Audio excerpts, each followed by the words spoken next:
Hi, this is Dr. Adrienne. Welcome to Health Bite, the podcast where we explore all things health and wellness. Welcome back, everybody, to our podcast, Health Bite, where we talk about all things food, health, and nutrition. And we have the perfect guest today, Justin Weber, to talk to us about all of the above, food and health and nutrition, and about his personal journey. Justin was sharing with me that the birth of his son 5 years ago started an amazing and inspiring transformation. And so, Justin, I'd love to hear a little bit, tell our guests about what kind of prompted your change and what happened to you over the last 5 years. Yeah, well, thanks for having me on this podcast. It's my first podcast. Yay, Very you! exciting. We're excited to have you. Yeah, so when my son was born, I was pretty close to 400 pounds. At the time, my scale that I had actually stopped at 375. So I have no idea where I went from there. But I was wearing a 5 extra large or 6 extra large shirt, depending on the brand. So I know I was probably closer to 400 pounds. When my son was born, there was really like 2 moments that kind of prompted me to reflect a little bit more genuinely than I ever have in the past.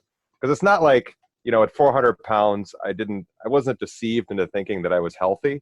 I mean, I knew that there was a health problem that I needed to address, but I just never really wanted to admit that to myself, even though like everybody around me was saying, hey, you need to do something. I mean, doctors even were warning me that I was probably not going to live to see 40 based on like how much weight I was gaining and how rapidly I was gaining weight, blood pressure, cholesterol, like everything in it was saying you are unhealthy.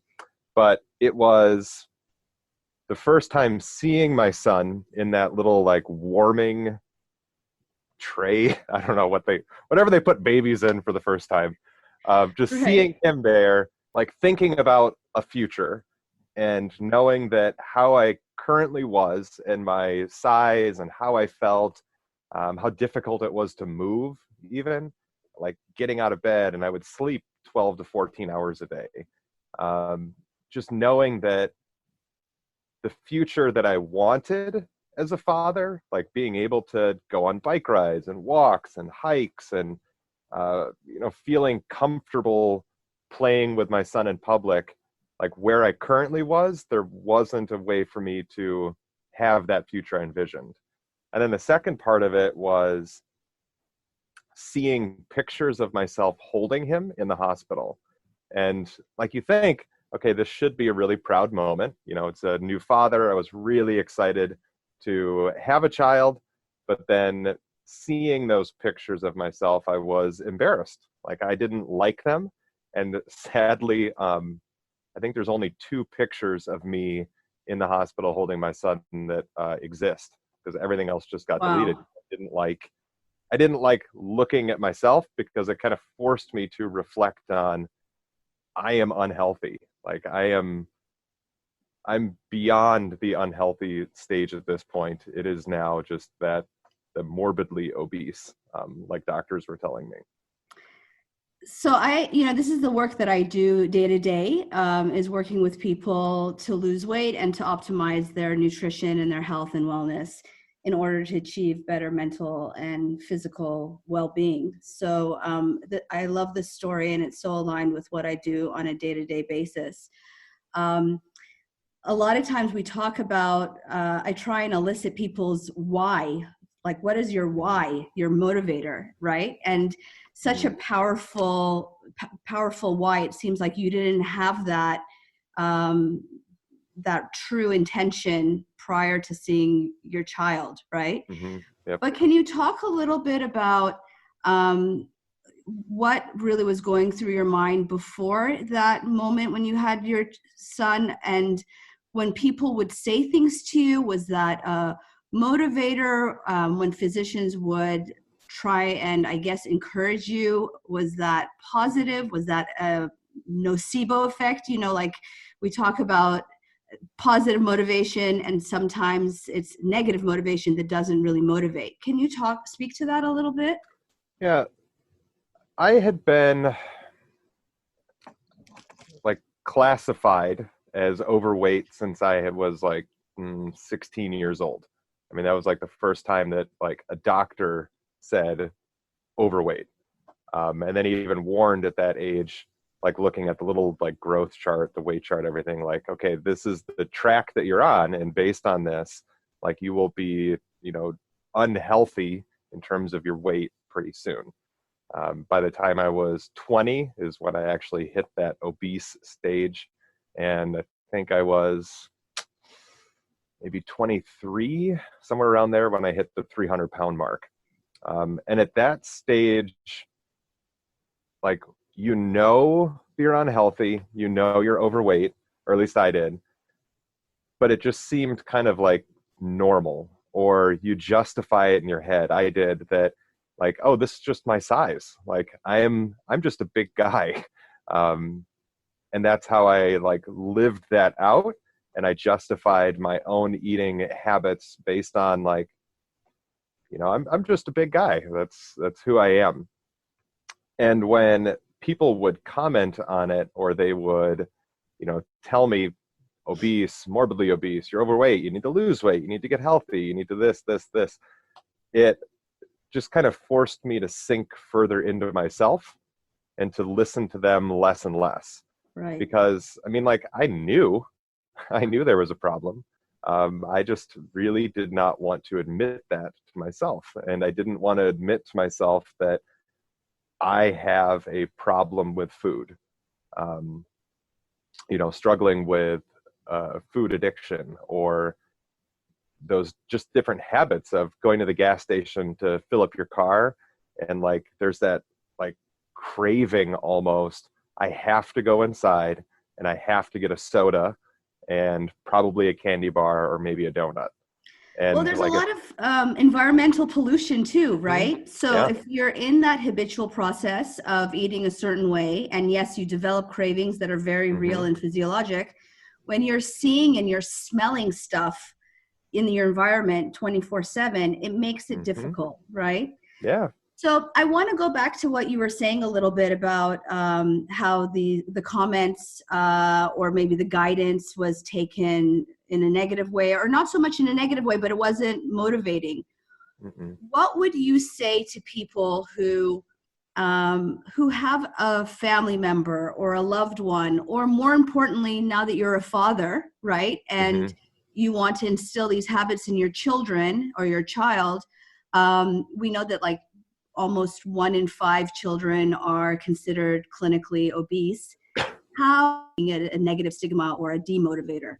Yeah, and I mean, that's something that, I mean, I've been asked that before by people who have a spouse or a sibling or somebody who is, obese, overweight, whatever. And they want to know, like, how do you like have those conversations? And I think like knowing myself, it was really, really hard to hear that, because it just kind of forced a light on something that I didn't want to see in myself. It forced me to think about it. It forced me to reflect. And having those like just like that blunt conversation of, you are unhealthy, or you need to lose weight, or hey, let's go to the gym, or whatever, like that just made me ashamed, and it made me embarrassed that somebody else saw what I saw that I didn't want to admit to myself. So I think the conversations that would have helped me, because everybody is different. Like maybe somebody would be motivated by somebody having a direct conversation with them. But I know for myself, I think it would have helped more to have people just start doing certain maybe like healthy habits around me, or to help me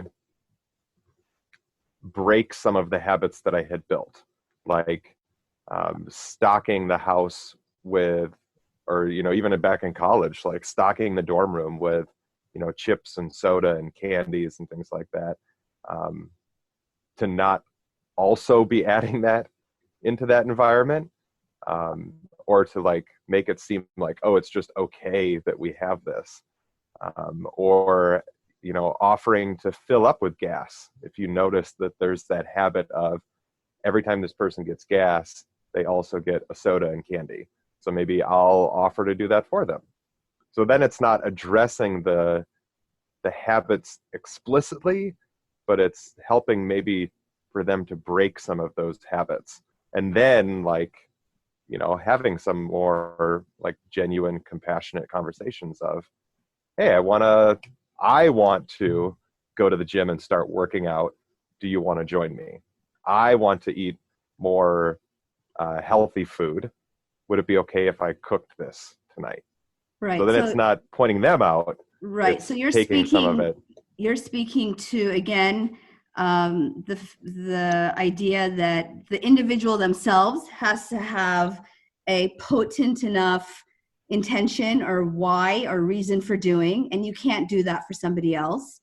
But that role modeling, right? That role modeling and being an example, particularly when it comes to children, is a viable strategy. So I love that. So, okay, so you had this aha moment because you witnessed the birth of a beautiful boy. But then how did that translate into action? So there, you know, we just passed January 1st, right? And so millions of people have had maybe not a true aha moment, but it's a time of change. And so they have a moment of opportunity to make change. And yet, how do we translate that desire or wish into practical action? How did you do it? So after having that aha moment, it wasn't like a flip that I got super healthy and, you know, lost 200 pounds right away. It still was a process.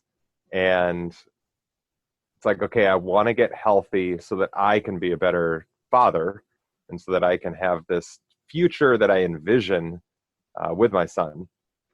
And so then it was setting some of those small goals, you know, close to 400 pounds.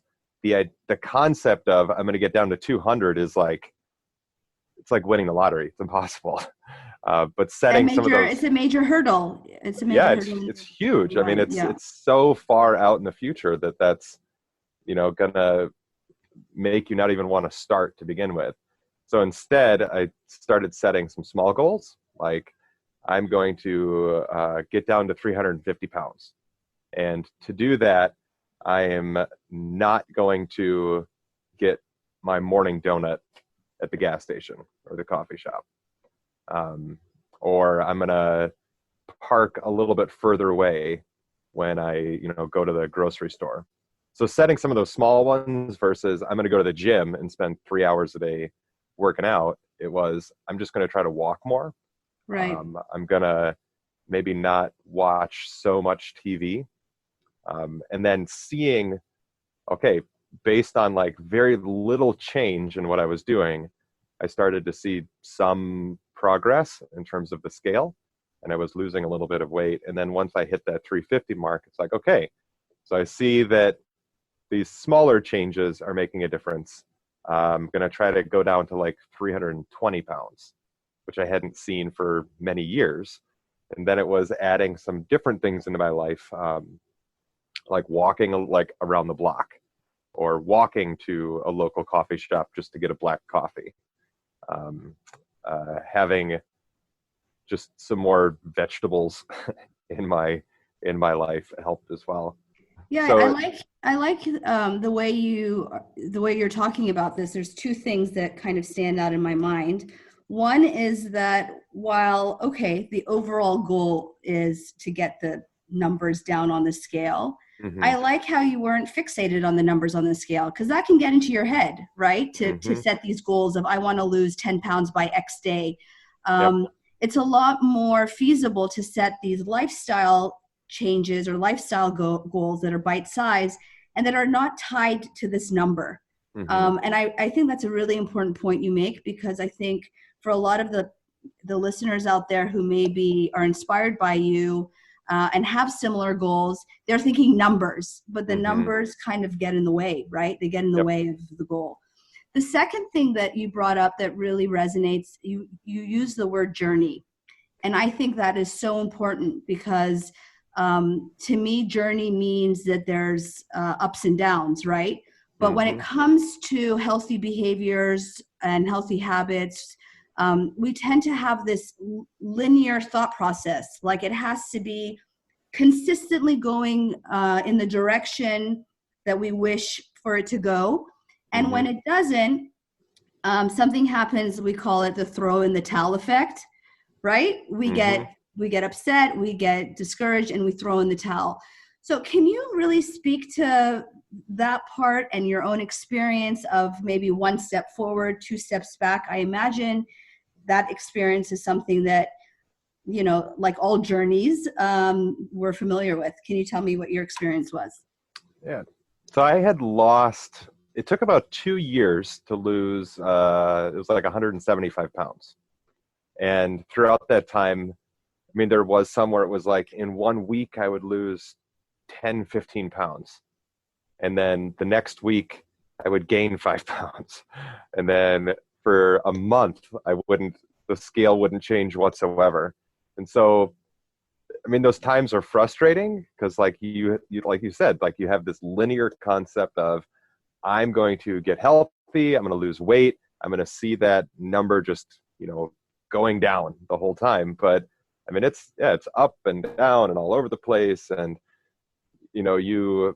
there's so many like environmental factors, like the holiday season, where you're just naturally surrounded by more food and a lot more like relaxation time. So you're not as focused on movement, or, something comes up in life that's really stressful.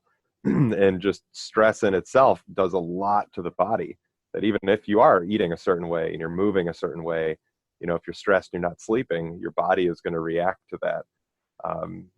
And I think all of those pieces, it helped me to stay the course in that journey, is to remember that it's not just, one direction. I'm going to go and lose this weight, and in every single week I'm going to have a scheduled 2-pound loss.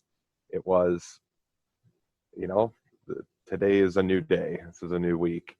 And And specifically, did you have, like, specifically, what will you do in those discouraged moments? Did you was that like a mantra that you said to yourself, today is a new day? Or did you have a practice of meditation or journaling, or what kind of tips can you give people? Because, from a bird's eye view, it's very easy to say, stay the course. But when you're in that moment of frustration and desperation, it's so easy to throw in the towel.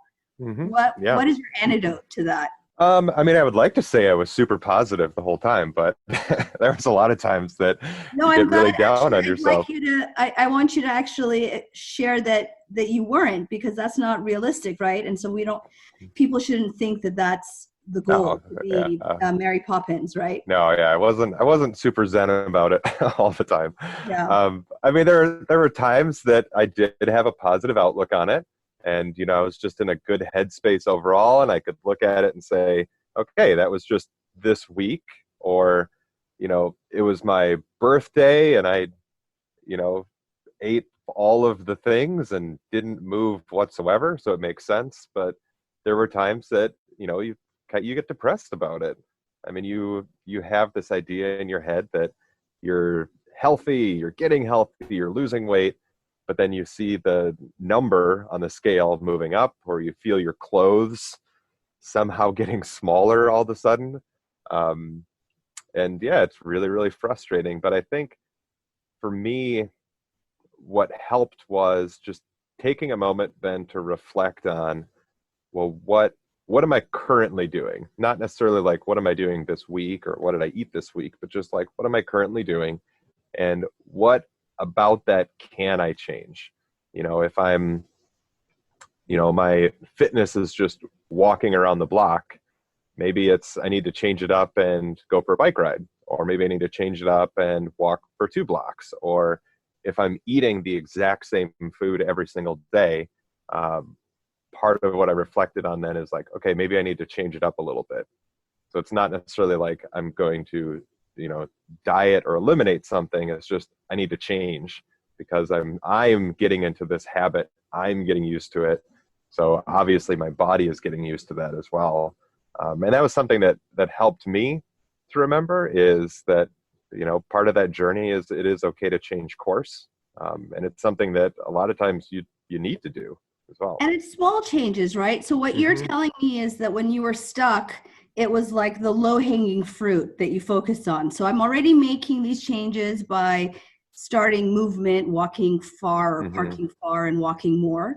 Yeah. Um, how about I walk a little bit more? So the idea is that you don't have to make these huge, grandiose changes like kickboxing for an hour, 7 days a week. You can Yeah. focus on what you're doing and just make it a little bit better. I like Hmm. that. Yeah. And one thing that I tell people often, and then on all my social media accounts too, I talk about it, is especially this time of year, the New Year's resolution is I'm going to get healthy.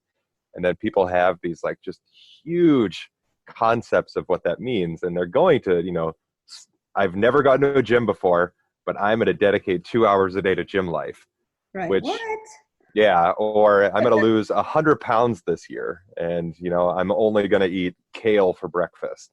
But, part of it is a lifestyle change, like you said. This is something, it's not just a like one-time event. It is, you are changing your whole life, and whatever you're doing to get healthy is something that you have to continue to do for basically the rest of your life. And it doesn't have And to be perfect every no, day, right? So you can crave that donut that you used to crave, and it doesn't yep. have to be the end of the world, and we don't have to throw in the towel, right? Hmm. Another point you brought up that I want to kind of point out and expand on is this health issue, because yes, as a physician, I and all lay people, we know all the statistics. Excess weight is associated with diabetes and heart problems and joint disease and yada yada yada, right? Hmm. But the truth is that the body is also super forgiving, and the data shows that even 5% of weight loss, right? So Hmm. you're 200 pounds, and that comes out to 10 pounds, will help drop blood pressure or blood sugar, or um, reduce the strain on your back and your knees. So we don't need these super grandiose resolutions or goals in order to achieve health, right? Hmm. And so it's important to talk about health, but I also don't want to over emphasize this health issue. Well, it is a health issue, but let's not make it bigger than it is, Hmm. because really manageable changes will have really profound health benefits, right? And so Hmm. that's motivating. Like, you don't have to lose 50 pounds. We don't have to be on the cover of Sports Illustrated. Hmm. We've given that goal up Yeah. maybe a long ago in order to achieve, what we're trying to achieve. So I like that you brought up the health aspect. Another thing that you brought up, well, you didn't bring up, but I heard you kind of what you used to tell yourself about your setbacks, so to speak. It's like talking to yourself. You were talking to yourself with kindness, talking to yourself Hmm. with compassion, instead of what we often do, which is we chastise ourselves and berate ourselves for not being perfect. Was that intentional on your part, this concept of self-love, self-compassion? If you do feel that way, at what point did you start to develop that for yourself? That was something, it took a while, because being at the size that I was, I mean, I knew, like, going to a restaurant and knowing like I can't fit into a booth, or not even being offered the booth by the wait staff.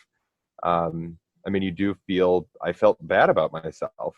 And so it did take a little while to start to develop that more of the self-love and compassion piece.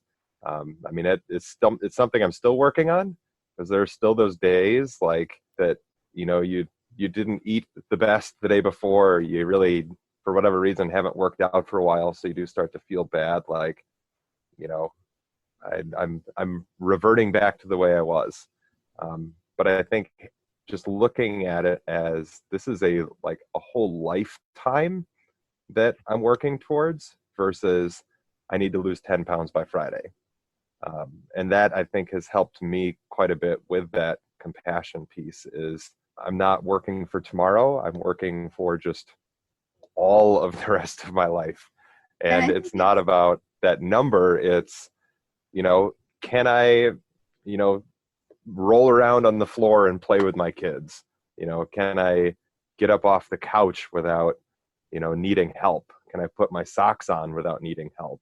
I mean, those pieces are much, much more valuable in helping me to love myself than, looking at a number on a scale or size of clothing. right. Again, let's not fixate on the numbers, Mm-hmm. but on the gains, the psychosocial gains or the quality of life gains. Mm-hmm. And I think it's generous of you to share that at this weight or at this place where you're at, where you've adopted all these changes and you're inspiring others and blogging and posting all these behaviors that you have, quote, mastered. Mm-hmm. It's generous to share that you still are human, right? At the end, Mm-hmm. humans are humans, and humans have moments of self-doubt and having trouble with that self-compassion piece. I Mm-hmm. think a lot of people who are overweight or are struggling with anything, it could be weight or it could be any struggle in their life, unemployment or not being in a relationship. We tend to have this concept in our minds that if only we could lose the weight, we would never have these self-deprecating thoughts. Or if Mm-hmm. only I could have the husband or the C-suite job or whatever the case may be, if X, then we will achieve, this bliss, Mm-hmm. Yep. happiness and self-love. I want you to reiterate that a little bit, because I think it's important for people to know that at the end of the day, the human condition is the human condition at any size and weight, and that's something that we all have to work on, right? Yeah. It's a Yeah. practice. And that's something that, like, it didn't hit me until like way into my health journey, is that like you get so used to your body changing, and I got so used to like seeing the numbers on the scale changing and all of that, that at a certain point it doesn't anymore, and now you just are living your life. And it doesn't matter where you are on that health journey. I mean, you're going to have those moments of doubt. You're going to see things maybe fluctuate, just with your body, with your life, with your emotional outlook, with whatever it is.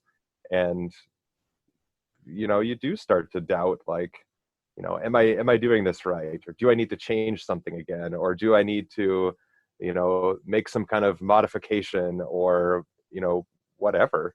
um, I mean, it's okay to doubt. It's okay to feel bad. I mean, it's just part of, like, no matter Part of what it is, human like you were nature, right? saying, like, It's part of yeah, it human does. nature. Yeah. And Yeah, it what doesn't. you're pointing out is kind of a growth mindset of what changes I can make to continue to be better, Hmm. while still knowing my worth and value as a human that is separate from my weight, Hmm. occupation, status, relationship status on Facebook, right? Those Hmm. things are outside.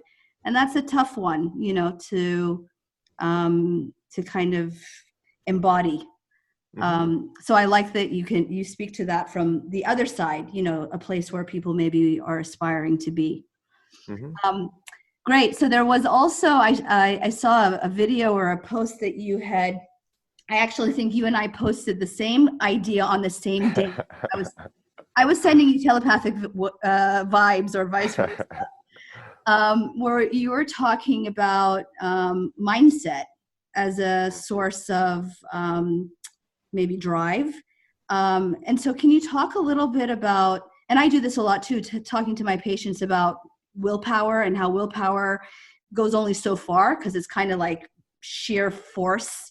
Hmm. And so some people have more, quote, willpower than others. So it'll last 2 weeks instead of 1 week, or 2 months over 1 month. But at the end of the day, willpower is like a bully. It doesn't really Hmm. work. Mindset is what drives true inherent change. Can you speak to that a little bit?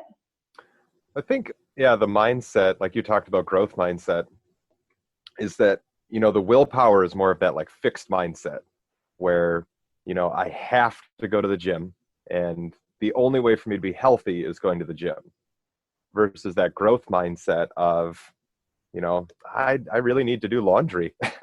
Like I have to do that part of it, and seeing your health is more holistic, and that it's not just about like your body. We get so focused on our bodies and this concept of what a healthy body looks like, or the weight of a healthy body, or the BMI of a healthy body, that, I mean, there's that whole, brain inside of you too that's important.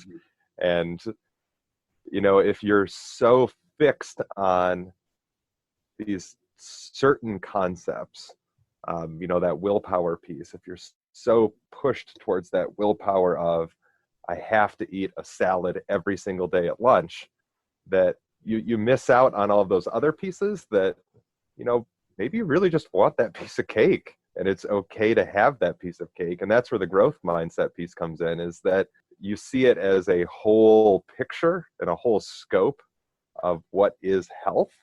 And, honoring your mental health and your emotional health is a big part of that, because it's pretty easy to get so fixed on body image that you could even say, I don't want that piece of cake on my birthday, or, I don't want to go to this holiday dinner because I know I'm going to, have, I don't know, treats or something like that. Well, it's about balance, right? It's about Yep. balance and not being dogmatic in your approach. And also, I think another thing that you kind of pointed out was also seeing the benefits holistically. And that, for example, if you exercise regularly, it may not necessarily get you to trek down the numbers on the scale on a regular basis, right? It's more the food piece when it comes to weight loss, not so much the exercise piece. That having been said, we know that exercise, even if you don't lose an ounce, will help all the health parameters like diabetes and blood sugar and blood pressure, etc. But I think more importantly, there are so many cognitive benefits. There's so many mood benefits. And I actually remember when I was in medical school, the front row, we had the front row crowd and the back row crowd. And from the back row, we would see the front row crowd was a group of surfers who would surf every day. And I remember thinking to myself, how can these guys manage to surf 2-3 hours a day? And yet they were the ones who were scoring the top scores on the exams. And the studies show this, that people who are moving their bodies regularly have a lot better memory, focus, cognition, and actually score better. So it's a matter of looking at, like you said, again, the holistic effect or the whole body effect of making these changes and not being fixated on the numbers. Yeah, well, and even things down to like movement, it's part of that mindset of, why are you doing it? And are you doing it because you love it? Like those surfers, they probably they loved surfing. I mean, not seeing it as, this is my exercise, but just, I love doing it. Like I love biking and doing endurance cycling, but not seeing it as, this is a workout. Right. I just like doing it. But if you do get into that fixed mindset of, I have to work out every single day, or I have to eat a certain way. It's a deterrent. Deterrent. And it can become punishment too. Correct. You're going there, you don't love doing it, you don't even like doing it, but you feel like you have to, because you're like punishing the pounds off of your body, versus I want to lift heavy things.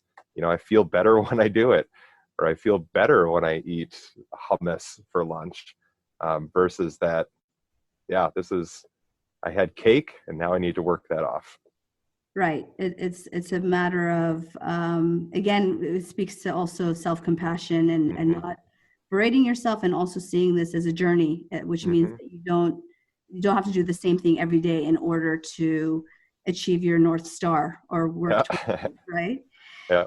Justin, you've given us so many pearls through your own experience, and I think it's really valuable to have this conversation and for people to hear your inspiring journey and success, and also to hear about the challenges along the way.